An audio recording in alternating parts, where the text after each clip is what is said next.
ఇంకొక కీలకమైన విషయం సార్, మీరు ప్రతిపక్షంలో ఉన్నప్పుడు పంచగ్రామాల సమస్య మీద పోరాడారు. దగ్గర దగ్గర 5.5 రోజులు ఎంతో నిరాహార దీక్ష చేశారు.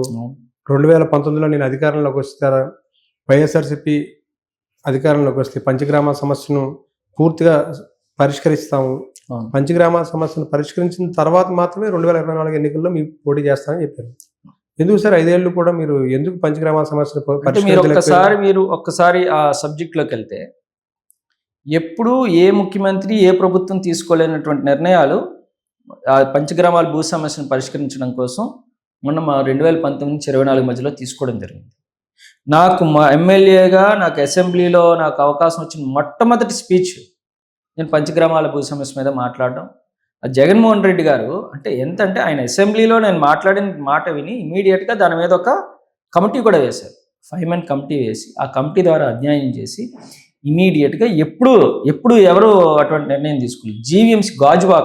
జీవీఎంసీ పరిధిలో గాజువాకలో ఉన్నటువంటి ఒక సుమారుగా 2,500 కోట్ల రూపాయలు విలువ చేసేటువంటి ల్యాండ్ని ఆల్టర్నేటివ్గా దేవస్థానానికి ఇవ్వడానికి దానికి కావాల్సినటువంటి పేపర్ వర్క్ అంతా కూడా కంప్లీట్ అయింది. కోర్టుకి సబ్మిట్ చేసి కోర్టులోని దానికి కావాల్సిన హీరింగ్కి అది రాకపోవడం వల్ల అనేక సందర్భాల్లో కోర్టులో దీన్ని అంత సీరియస్గా మనం తీసుకున్నప్పటికీ కూడా కోర్ట్స్ ఇంకా దాన్ని అబ్జెక్షన్ చేసేటువంటి పరిస్థితి ఉంటే కోర్టును పూర్తిగా ఒప్పించడానికి ఇది కాకుండా మళ్ళీ అనకాపల్లి దగ్గర కొంత ల్యాండ్ కూడా ఇవ్వడానికి అన్ని రకాలు కూడా ప్రయత్నం చేశాం. కోర్టును ఒప్పించడానికి అన్ని రకాల ప్రయత్నాలు చేసినప్పటికీ కూడా కొంత కోర్టు ఒక దగ్గర ఒక మాట కూడా అన్నారు, మీ దేవస్థానం ఏదైతే ట్రస్ట్ ఉందో ట్రస్ట్ బోర్డుతో కూడా తీర్మానం చేశాం, దీనికి ఇటువంటి ఆల్టర్నేటివ్ ల్యాండ్ తీసుకొని ఇవ్వడానికి మాకు ఎటువంటి అబ్జెక్షన్ లేదని ట్రస్ట్ బోర్డు తీర్మానం అన్నీ కూడా కోర్టుకి సబ్మిట్ చేయడం జరిగింది. మన ఈ నంబర్ ఆఫ్ ఇష్యూస్లో కొంత అది అక్కడ ఎందుకు ఆ గ్యాప్ వచ్చింది అనేటువంటిది కొంత గ్యాప్ అయితే వచ్చింది. కానీ 100% ఈ రోజుకి కూడా అదే జీవన్ కంటిన్యూ చేస్తున్నారు. అంటే మీరు గురువుగా భావించే స్వరూపానంద స్వామీజీ గారే దీంట్లో కేసులో ఇన్వాల్వ్ అయి ఉన్నారు. ఆయన కేసు వేసింది. అవును, మరి ఆయన ఒప్పించలేకపోయారా ఈ సమస్యను పరిష్కరించే ప్రయత్నం భాగంగా కేసు వెనక్కి తీసుకునే ప్రయత్నం చేయడం? ఇప్పుడు అది మేము మాట్లాడడం కూడా జరిగింది స్వామీజీతో కూడా, స్వరూపానంద స్వామీజీతో కూడా మాట్లాడడం జరిగింది. స్వామీజీ అన్నట్టు ఆయన వేసింది ఓన్లీ దేవస్థానం మీద కాదు, ఎండోమెంట్స్ ల్యాండ్స్ అన్నిటి మీద కలిపి వేశారు. టోటల్గా ఎండోమెంట్స్ ల్యాండ్స్ అన్నిటి మీద పరిరక్షించాలి అని చెప్పి ఆయన ఒక కోర్టులో కేసు వేయడం జరిగింది. సో ఇది మనకి క్లియర్గా ఉన్న ఇంకా అనేకమైనటువంటి ఇష్యూస్తో లింకప్ అయి ఉంది. సో అక్కడి నుంచి ఆయన దీని వరకు వచ్చే వరకు అయితే పూర్తి సహకారం ఉంటుంది. కానీ దేవస్థానానికి ఎక్కడా కూడా మీరు ఇబ్బంది కలిగించకూడదు. దేవుడి భూములకి ఎక్కడా కూడా ఆ వాల్యూకి ఎక్కడ తగ్గకుండా మీరు దేవుడికి సన్యాయం చేసినప్పుడు మాత్రమే నేను ఏదైనా దీని మీద తీసుకోగలను చెప్పి ఆయన చెప్పడం. ఆ తర్వాత కూడా దాని ప్రకారంగానే మనం అదంతా కూడా ఐడెంటిఫై చేస్తాం. మీరు 5 ఏళ్ళు కష్టపడినప్పటికీ కూడా జీవో అయితే ఇవ్వలేకపోయారు, సమస్యని పరిష్కరించలేకపోయారు. జీవో మనం ఇవ్వడానికి లేదు. మనం జీవో ఇచ్చే పరిస్థితి ఉంటే జగన్మోహన్ రెడ్డి గారు ఎప్పుడు ఆ పరిస్థితి చేస్తుంటారు.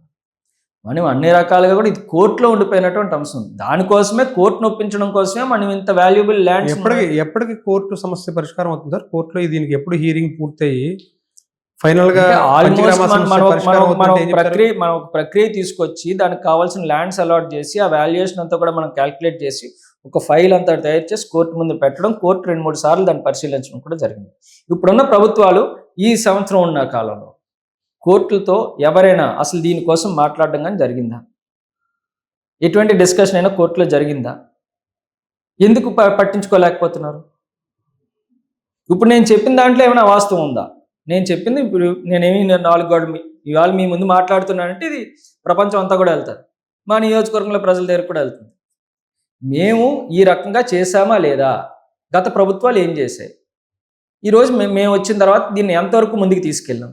80% ముందుకెళ్ళిన తర్వాత దానికి కావాల్సిన కోర్టు నొప్పించి అన్ని ప్రయత్నాలు చేసిన తర్వాత ఇంకా మీకు ఉన్నటువంటి సమయంలో మీరు ఎందుకు ఇప్పుడు వరకు అసలు టచ్ చేయలేకపోయారు? మీరు ఇప్పటికైనా ముందుకు వెళ్ళాలి. ఇది ఇర్రెస్పెక్టివ్ ఆఫ్ పార్టీస్ నేను మాట్లాడుతున్నాను. ఇది పంచగ్రామాల భూ సమస్య పూర్తి అయితే ప్రజలందరూ కూడా చాలా హ్యాపీగా ఉంటారు. నేను ఈ రోజు నాకు ఎక్కడ గజం భూమి కూడా లేదు పంచగ్రామాల్లో. ఇందులో నాకేమిలే, నాకు ఒక గజం భూమి కూడా లేదు నాకు పంచగ్రామాల్లో. కానీ ప్రజలందరూ హ్యాపీగా ఉంటారు.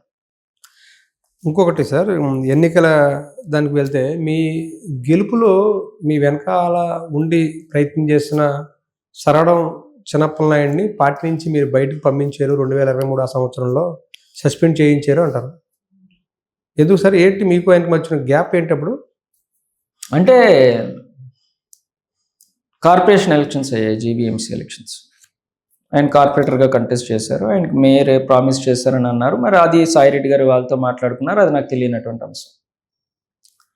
ఆయన వరకు, ఆయన ఎలక్షన్ వరకు నేను ఎంత కష్టపడాలో అంత కష్టం. నేను 10 వార్డులు నేను నా కాన్స్టిట్యున్సీలో ఉంటే 10 రోజుల సమయం ఉందనుకోండి, 10 వార్డులకి 6 రోజులు నేను ఈయన దగ్గరే గడిపాను.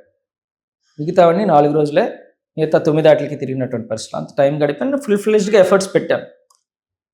అక్కడ ఉన్నటువంటి ఇంటర్నల్ పాలిటిక్స్లో కొంతమంది ఈయనకి అన్యాయం చేయడం, ఓటమి చెందడం జరిగింది. జరిగిన తర్వాత కూడా ఫుల్ ఫ్లెజ్డ్గా నేను ఆయనకి నిలబడున్నాను. చాలా సందర్భాల్లో ఇష్యూస్ అయినప్పుడు కూడా, అక్కడ లోకల్ కార్పొరేటర్తో ఇష్యూస్ అయినప్పుడు కూడా, అప్పుడు పేలా శ్రీని గారు అప్పుడు మేయర్ కాదు కదా, అప్పుడు ఇంకా ఆయన కార్పొరేటర్గా ఉన్నప్పుడు కూడా 2-3 ఇష్యూస్ అయినప్పుడు కూడా నేనే చెప్పాను. ఓటమి అన్నటువంటి గెలుపు ఓటములు ఇవన్నీ సహజం. రోజు ఇప్పుడు చిరంజీవి గారే ఒక దగ్గర ఓడిపోయారు, ఎన్టీ రామారావు గారు ఓడిపోయారు, ఇందిరాగాంధీ గారు లాంటి వాళ్ళు, ఇవన్నీ కామన్. మన వ్యక్తి మనకు ఉన్నారు, మన పార్టీని మనం కాపాడుకోవాలి, మన మనిషిని కాపాడుకోవాలనుకునే మేము ముందుకెళ్ళడం జరిగింది. ఆ తర్వాత ఇంకా కొంత టీము ఏదైతే ఇంకా మా మధ్యలో ఇంకా ఈ బాండింగ్ ఎక్కడ కూడా చెదరట్లేదు అన్న దాని మీద, నా మీద ఆయనకి, ఆయన మీద నాకు కొన్ని ఇంటర్నల్గా కొన్ని అన్ని మధ్యలో డిస్ప్యూట్స్ పెట్టడం, ఇంకా మాకున్నటువంటి పని ఒత్తిడిలో కూడా అవి మేము కూడా వాటిని కొంచెం కొన్ని ఇష్యూస్లో మనకి ఎలా ఉంటుందంటే, ఒకసారి మనకి చిన్నది మనకి మనిషి నాకు శత్రువు అనే ఫీలింగ్ వచ్చింది అనుకోండి, ఏ చిన్నది చేసినా అది మాకు కావాలని చేశాడు అన్నటువంటి ఫీలింగ్ మనకు ఉంటుంది. అంటే మీరు అనుకున్నారా అలాగా, ఆయన అనుకున్నారా? మరి ఎవరి ముందు ఇద్దరికి ఆ ఫీలింగ్ అయితే వచ్చేసింది. అంటే వాస్తవం చెప్తున్నాను కదా, ఇద్దరికి కూడా నా ఓటమికి పరోక్షంగా అది ప్రాజెక్ట్ కారణం అనేది ఆయన ఎక్కువ చెప్పే మాట. కార్పొరేటర్ ఎన్నికల్లో సహకరించలేదు ఆ మాట వల్లే ఇవన్నీ కూడా వచ్చాయి. ఎందుకంటే నేను మనస్సాక్షిగా, నేను పూర్తి స్థాయిలో నేను ఈ రోజు కూడా నేను ప్రమాణం చేసి చెప్పగలను, నాకు కానీ ఓటు ఉంటే నేను ఆయనకే వేస్తాను. ఆ వార్డులో కానీ ఉంటే నా కుటుంబంతో, నా సహచరులందరితో ఆయనకే వేస్తాను. అదే ప్రయత్నం చేశాను నేను అక్కడ కూడా. నేను పూర్తి స్థాయిలో ప్రయత్నం చేశాను. కాకపోతే ఆయనకి అది ఆ రకంగా నేను గ్యాప్ పెరిగినది ఎందుకు సార్? మీరు ఆయన సస్పెండ్ చేయించారు, పార్టీ నుంచి బయటికి పంపించే ప్రయత్నం చేశారు. ఆ తర్వాత కొంత ఇంకా వెనకాతలో ఉన్నటువంటి ఇది మనకి శంకుస్థాపనకు సంబంధించి అక్కడే వచ్చింది ఇష్యూ. జనరల్గా అది నేను కొన్ని వర్క్స్ శంకుస్థాపన చేయడానికి నేను వెళ్ళడం, ఎమ్మెల్యేగా వెళ్ళిన రోజేమో ఆయనకి సమాచారం, నేను అసెంబ్లీలో ఉన్నాను, అసెంబ్లీ నుంచి వస్తూ గ్యాప్ అన్నాడు. మధ్యలో శనివారం ఆదివారం గ్యాప్ వచ్చింది. నేను అసెంబ్లీ నుంచి ఫోన్ చేసి, నేను ఇలాగా వస్తున్నా అండి, రేపు కానీ ఎల్లుండి కానీ శంకుస్థాపన పెట్టేసుకుందాం అంటే ఆయన మార్చమన్నాడు. నాకు ఇప్పుడు సడన్గా చెప్తే అవ్వదు, మార్చమన్నాను. మార్చమంటే అలా కదండి, మరి నేను మళ్ళీ అసెంబ్లీకి వెళ్ళాలి కదా, మన కోసం పబ్లిక్ సఫర్ అవ్వకూడదు, వర్క్స్ అంత ఫాస్ట్గా స్టార్ట్ చేస్తే అంత ఫాస్ట్గా కంప్లీట్ అవుతాయి, మీరు ఉండండి, మిమ్మల్ని ముందు పెట్టి చేస్తాం కదా, మొదటి కవర్కాయ మీరే కొట్టండి, మీకు ఎప్పుడు ఆ గౌరవం ఇస్తాం మేము, అందులో ఏం లేదు అని చెప్పి మనం చెప్పడం కూడా జరిగింది. అయితే ఆయన లేదు తప్పకుండా మార్చాలి అని అల్టిమేటం పెట్టడం జరిగింది.